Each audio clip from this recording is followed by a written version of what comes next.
Hello students and welcome back to channel Siraj Sheikh daily study. आज capital structure and decision theory का lecture number 6 है, जिसमें हम cover करेंगे नए पॉइंट्स ऑफ कैपिटल स्ट्रक्चर। तो स्टार्ट करेंगे आज का क्लास।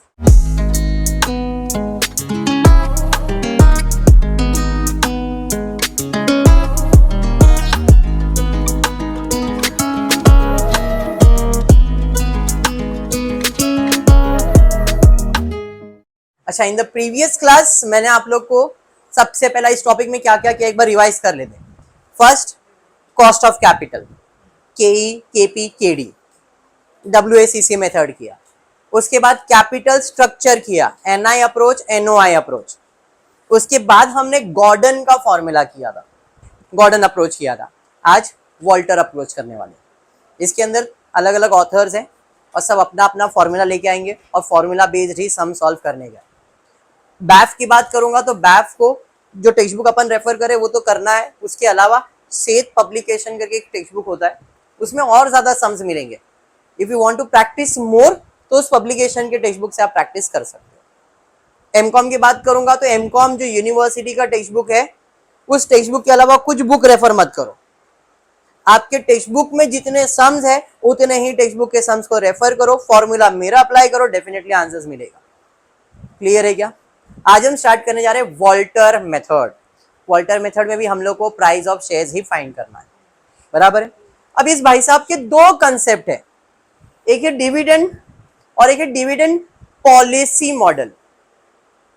एक डिविडेंड, नॉर्मल डिविडेंड पे कर रहा है तो मार्केट प्राइस निकालने का, और एक है डिविडेंड पॉलिसी मॉडल। क्वेश्चन में स्पेसिफाई करेगा वो कि डिविडेंड पे आउट रेशियो से करना है कि डिविडेंड पॉलिसी से करने का। पॉलिसी आएगा तो थोड़ा सा कंसेप्ट बदल जाएगा, फॉर्मूला नहीं, फॉर्मूला वही रहेगा, बाकी एवरीथिंग विल बी सेम। ठीक है, थोड़ा सा कंसेप्ट क्लियर हो जाएंगे उसके अंदर। क्या है जरा देखते हैं। The earning per share of a company is 8 rupees. Set हो जाओ, वेरी गुड। ठीक है, स्टार्ट कर। The earning per share of a company is 8 पर रुपीज, मतलब ये मैं बोल सकता हूं कंपनी का ईपीएस है। अर्निंग पर शेयर मतलब ईपीएस ना भाई, ईपीएस कितना है? 8 रुपया, बराबर। And the rate of capitalisation, rate of capital, rate of capital मतलब कौन सा कैपिटल रहता है? इक्विटी। तो इक्विटी कैपिटल कितना? 10%, बराबर है। The company has before it an option of adopting 50%, 75%, 100% dividend pay out ratio. Company के पास अलग अलग ऑप्शन है। डिविडेंड 50% पे कर सकती है, डिविडेंड 75% पे कर सकती है, डिविडेंड 100% पे कर सकती है। मतलब ये कंपनी का ऑप्शन है और उस ऑप्शन को ध्यान में रखते हुए हमको मार्केट प्राइस फाइंड करने का हर एक सिचुएशन में। मतलब 50% सिचुएशन में मार्केट प्राइस क्या आएगा, 75% में मार्केट प्राइस क्या आएगा, 100% में क्या आएगा। समझ में आया क्या? आगे क्या किया? Compute the market price of the company quoted shares as per the Walter model. बस इतना ही बोला है। वॉल्टर मॉडल के हिसाब से हमको कंपनी का मार्केट प्राइस फाइंड करने का है। If its earning returns are 15%, 10% and 5%। भाई इधर सिचुएशन बदल गया। एक तो डिविडेंड पे आउट भी है और इंटरनल रेट ऑफ रिटर्न्स भी है। इंटरनल रेट ऑफ रिटर्न कितना है? 15% भी हो सकता है, 10% भी हो सकता है, 5% भी हो सकता है। मतलब ये सम अगर आपने कर लिया तो आपका वॉल्टर मॉडल हो जाएगा। इसके अंदर पूरा कंसेप्ट आ गया। क्या क्या सिचुएशन है पहले समझो। ईपीएस और कॉस्ट ऑफ इक्विटी दिया है, अर्निंग पर शेयर 8 रुपया, कैपिटलाइजेशन का रेट 10 रुपया, dividend pay out 50%, 75%, 100% and internal rate of return 15%, 10% and 5%। ठीक है, ओके। अब मैं जरा सम कैसे सॉल्व कर रहा हूं जरा ध्यान दो।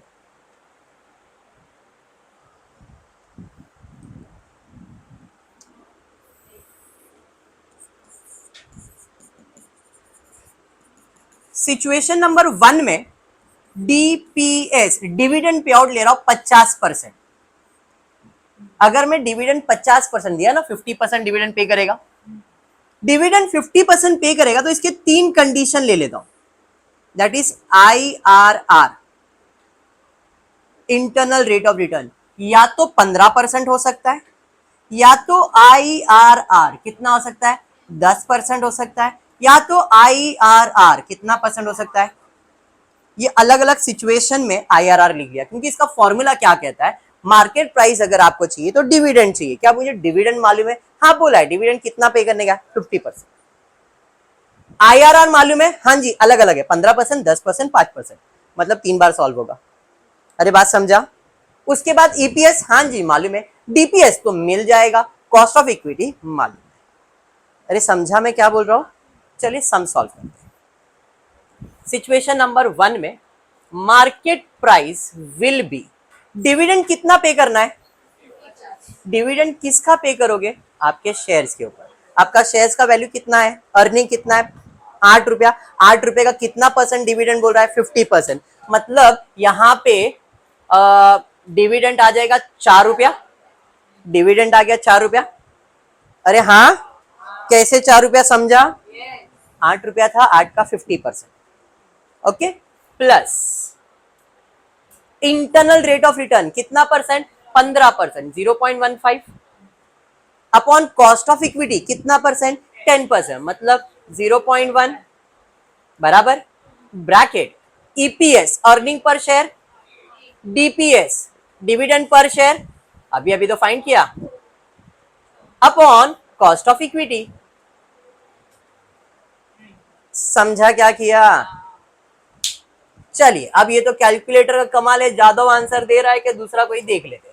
0.15 डिवाइड बाय 0.1.5, 1.5 इंटू 4, 1.5 इंटू 4 करो कि 6 आया, 6 प्लस 4 10, तो क्या बात है। तो भाई ये हो गया 10 डिवाइड बाय 0.1, तो भाई इसका मार्केट प्राइस कितना आएगा, 100 रुपया। हो गया पहला सिचुएशन का आंसर। यही करना है आपको पूरे टॉपिक के अंदर, वॉल्टर के अंदर। समझाइए। सिचुएशन 1 में 15% का हुआ, अब रिटर्न कितना हो जाएगा, फिर रिटर्न कितना लेने का, मतलब अपने क्या बदलने का, अभी IRR बदलने का, क्वेश्चन वही रहेगा, डिविडेंड पे आउट वही रहेगा। समझा आपको। चलिए फिर से मार्केट प्राइस 4, अब dividend 0.1 upon 0.1 into 8 minus 4 whole divide by 0.1। Understood. चलिए फटफट कीजिए। 0.1 डिवाइड बाय 0.1 1, 1 इंटू 4 4, 4 प्लस 4 8, तो यहां पे आएगा 8 डिवाइड बाय 0.1 80 रुपया। सिचुएशन 1 समझ में आ गया। मोदी वापस बढ़ते, अब IRR कितना होने वाला है, 5%। सम तो वही है, खाली IRR बदल रहा है। अरे बराबर है। तो यहां पे वापस है मार्केट प्राइस, डिविडेंड 4 रुपया, IRR 0.05, 5% है ना, डिवाइड बाय 0.1 इंटू 4, अब मैंने डायरेक्टली लिखा whole divided by 0.1, 0.05 divide by 0.1 कितना, 0.5 इंटू 4, 2 प्लस 4 6 डिवाइड बाय 0.1 60 रुपया। अरे समझ में आ गया पक्का। मैंने डिविडेंड कितना टक्का लिया था, अभी डिविडेंड में और भी बोला है, कितना परसेंट बोला भाई, डिविडेंड में पहले बोला है 50, फिर 75 और फिर 100, मतलब ऐसे अपने को सॉल्व करना है। क्लियर हुआ क्या, पक्का समझ में आ गया। चलिए ठीक है।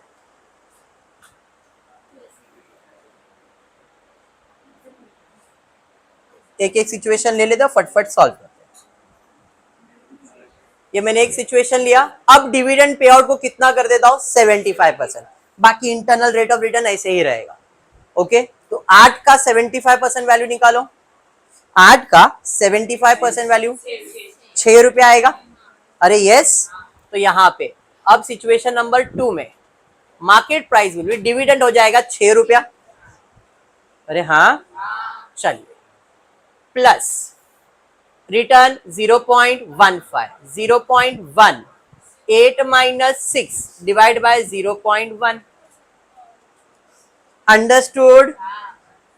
मोदी क्या नहीं समझा, मोदी इधर देख, जैसा ये था वही सेम लिखने का है, बट यहाँ पे डिविडेंड 4 था, यहाँ पे डिविडेंड 6 किया। क्यों, क्योंकि डिविडेंड कितना पे करने का है, 75%। 8 का 75% 6 रुपया आया, बाकी सब चीजें वही रहेगी। 8 माइनस 4, बट 8 माइनस 6 होगा अभी, समझा? चलिए बताइए कितना आ रहा है यहाँ पे, इधर 1.5 इंटू 2, 3, 3 प्लस 6 9, डिवाइड बाय 0.1, 90 रुपया आएगा। पक्का? चलिए market price done. Second situation, वापस से मार्केट प्राइस निकालूंगा। डिविडेंड 6 रुपया ही रहेगा, प्लस रिटर्न्स हो जाएगा 0.1 upon 0.1, 8 minus 6 upon 0.1, that is equivalent to 0.1 में तो 1 हो गया, 1 इंटू 2 2 हो गया, 2 प्लस 6 8 हो गया, 0.1 तो यहाँ पे 80 रुपया, बराबर है। सिचुएशन 3 पे जाते, आई होप सिंपल है ये। हाँ, 6 plus 0.05 upon 0.1 into 8 minus 6 whole divide by 0.1, तो यहाँ पे 0.5 बराबर इंटू 2, तो 1 शायद आता है, 1 प्लस 6 7, 7 टी हो जाएगा, डायरेक्टली मैंने लिख दिया। समझ में आ गया ये? पक्का समझा है? अरे हाँ, चलिए अब तीसरा सिचुएशन, डिविडेंड कितना परसेंट पे करने का है? डिविडेंड कितना पे करने का है? 100%, बराबर है, बट रिटर्न तो वही रहेगा। अरे बात समझ में आया? चलिए थर्ड सिचुएशन, तो मार्केट प्राइस डिविडेंड 8 का 100% मतलब 8 बराबर है, plus 0.15 upon 0.1 into 0 divide by 0.1, अरे बराबर। अब कुछ बेवकूफ लोग कैलकुलेटर करना स्टार्ट करेंगे, ठीक है? नहीं, कुछ लोग करेंगे, बट इधर अगर पूरा का पूरा डिविडेंड दे रहा है तो ये तो 0 हो जाएगा, और 0 से मल्टीप्लाई करना तो 0 ही होएगा, चाहे कितना भी रिटर्न्स हो, हर बार डिविडेंड तो 0 ही है ना, हर बार 0 0 0 ही आने वाला है, मतलब ये पार्ट तो 0 ही रहेगा। तो इसमें कैलकुलेट करने जैसा कुछ भी नहीं है, बिकॉज हर इसमें मार्केट प्राइस 80 रुपया ही आएगा। सर कैसे? चलिए करते, इधर आप जो भी लाओगे 1.5 इंटू 0 करोगे 0, 0 प्लस 8 8, डिवाइड बाय 0.1 करो 80, फिर रिटर्न बदल गया तो भी 0, रिटर्न बदल गया तो भी 0, इसका मतलब डिविडेंड जो है वही मेरा मार्केट प्राइस है। लॉजिक समझ में आ गया? हाँ जी, क्लियर हुआ सम?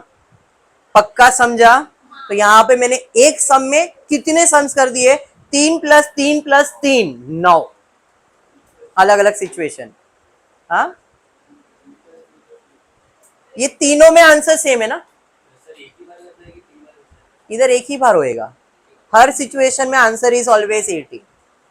आपको रिटर्न सिखाना है, at return 15 dividend is 80, at return 10 dividend is 80, market price is 80, and at 5 market price is 80। समझा आपको? चलिए देखते हैं सेकेंड क्वेश्चन। बट यहां पे थोड़ा सा वॉल्टर के जगह पे यहां पे क्या बोला था? Walter model. भाई साहब, वॉल्टर डिविडेंड पॉलिसी मॉडल, ये थोड़ा सा अलग हो जाता है, डिविडेंड पॉलिसी आ जाता है। अभी डिविडेंड पॉलिसी ना थोड़ा सा ये काम कहता है कि अगर मेरा returns, internal rate of return cost of equity से ज्यादा है, अगर internal rate of return cost of equity से ज्यादा है, अगर internal rate of return cost of equity से ज्यादा है, तो डिविडेंड भरने की जरूरत नहीं है। क्या बोले सर, समझा ही नहीं। वापस से आनंद एक बार, वीनस लिमिटेड कितना अर्न कर रहा है? तो ये क्या है? Earning per share. चलिए लिखता हूं अर्निंग पर शेयर।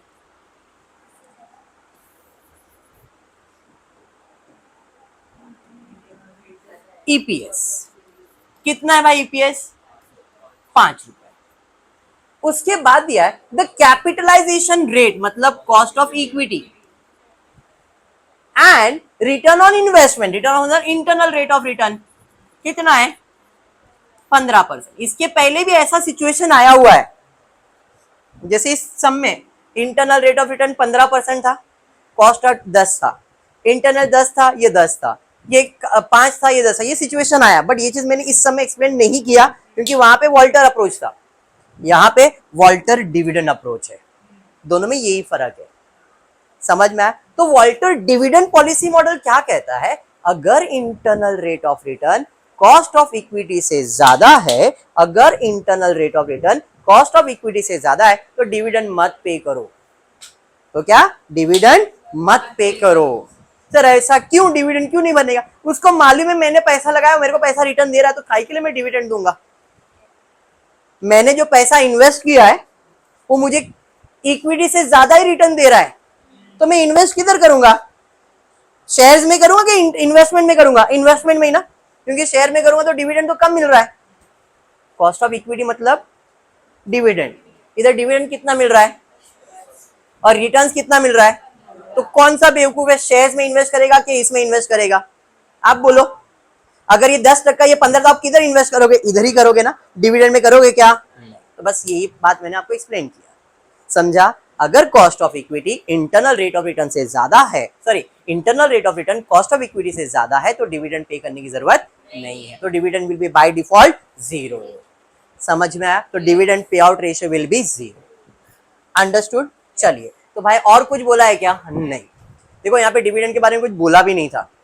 वो क्यों नहीं बोला था? क्योंकि उसने वॉल्टर पॉलिसी बोल दिया था, डिविडेंड पॉलिसी। तो भाई फॉर्मूला अप्लाई करता हूँ। मार्केट प्राइस का फॉर्मूला है डिविडेंड प्लस, क्या है भाई बोलो, IRR upon bracket very EPS minus DPS upon cost of equity. चलिए, अब ऐसे सिचुएशन में डिविडेंड क्या है मेरा? What is my dividend?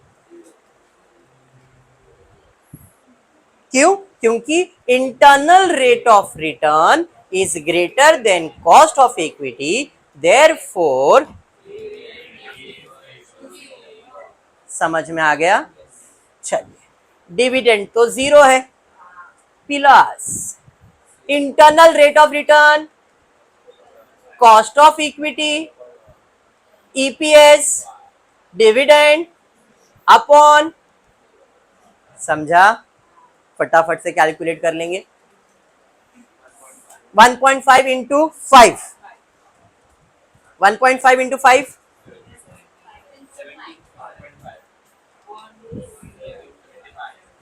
देखो परफेक्ट, समझ में आ गया? चलिए ठीक हो गया, सम उतना ही था।